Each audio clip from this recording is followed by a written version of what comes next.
Hey everyone, I'm Dr. Mache Seibel. I'm so excited to be here in Orlando, Florida at the annual meeting of the North American Menopause Society. We've got experts gathered here from all over the world to bring you the latest information on menopause. I'm so excited to share this information with you. I'm a professor of obstetrics and gynecology at the University of Virginia. And I want to also say that Dr. Pinkerton is the past president of the North American Menopause Society, so thank you for joining me. And I'm very proud of being past president of NAMS. It's a great organization. So tell me a little bit about this study you participated in. This study was really exciting because we don't have non-hormonal treatment for women who are having moderate to severe hot flushes. What does that mean? Women who are having disruptive hot flushes on a daily basis such that they get tired, they don't sleep well. This looked at a treatment option that is not a hormone, not an antidepressant. It's a medicine called extended release gabapentin that used to be used only for pain and is now being looked at for the treatment of hot flushes. So you were looking to do a study that would help women who had hot flashes, but they either couldn't or they wouldn't use hormones. And so you're offering an alternative possibility. That's exactly. It's a treatment option for women suffering from hot flushes who don't want to take hormone therapy.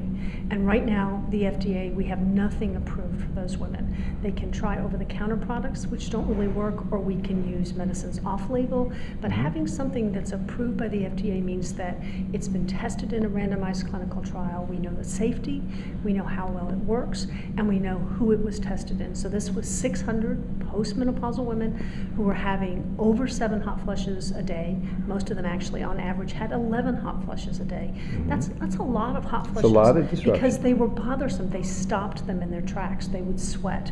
So it is an obvious problem when you're sitting in a conference and all of a sudden you're soaking sweat. So this is why it's a problem that we need to have treatment for. And 3 out of 4 menopausal women have hot flushes. So tell me how you set up the study. So it was a randomized clinical trial. Half of the women received extended release gabapentin, half received a placebo. We titrated the dose up over about a week, and they used a little electronic phone to capture their hot flushes. So that we, instead of reporting them on paper, we actually used an electronic capture. And the study went on for 6 months. And at the end of that time, the data was analyzed to see was there a significant improvement in the hot flushes, in how frequently they had them, how severe they were, and how they felt about them. What did you find? Luckily, lucky for women, we found that women had fewer hot flushes on the treatment than on placebo. They were less bothersome, and they slept better. And so overall, when women were asked at the end of the trial how they were in terms of improvement, they said that they were much improved or very much improved. And that was significantly more women than on placebo. So the women who used this particular medication were significantly better at the end of the use of it than the women who used a placebo or had a sugar pill. And the reason that's important is that placebo has an effect on hot flushes up to 50–60%. So when you take a non-hormonal treatment, which doesn't work as well as hormones, you have to show that it's significantly better. And we found that with this study. Awesome. And now this medication, which is called gabapentin, is it available now? It is available in the short-acting version that you have to take 3 times a day. And I believe that it is going to come on the market for the treatment of herpes. But this is an extended release that you would dose twice a day, morning and night. And it's long-acting, so there's fewer side effects. And let me give you a comparison. The short-acting version of gabapentin, 20% of people will be dizzy or feel somnolent.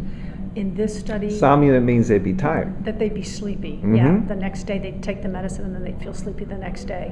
This particular extended release, because of its particular chemical effects, is much smoother, and so the side effect profile was much less. What does that mean? That means that only 12% of women had the somnolence or dizziness, and after a week, 3%, similar to placebo. So it's going to be well tolerated. So you've got a new version of an existing drug that can be taken, that's better tolerated, you don't have to take it as often, and it really knocks out hot flashes much better than not doing it. So, and you think it's going to be available So the hope is it's at the FDA now that potentially by the end of next year it would be available. Right now we can use the short-acting gabapentin, but women are symptomatic. They get dizzy or somnolent, and so it's not the ideal medicine. The extended release works better and it has fewer side effects. So at the end of the day, if in a year, if this is on the market and a woman comes in and says, I have really bothersome hot flushes, I don't want to take estrogen, or I shouldn't take it because I've had breast cancer, I'll be able to say I have an FDA-approved treatment that will decrease your hot flushes, they will bother you less, you'll sleep better, and after about a week you'll be adjusted to it. You won't be able to tell that you're taking it. Awesome. Well, thank you very much for sharing this with us. Thank you for having me, and I just am thrilled for women that we will have more choice. Awesome.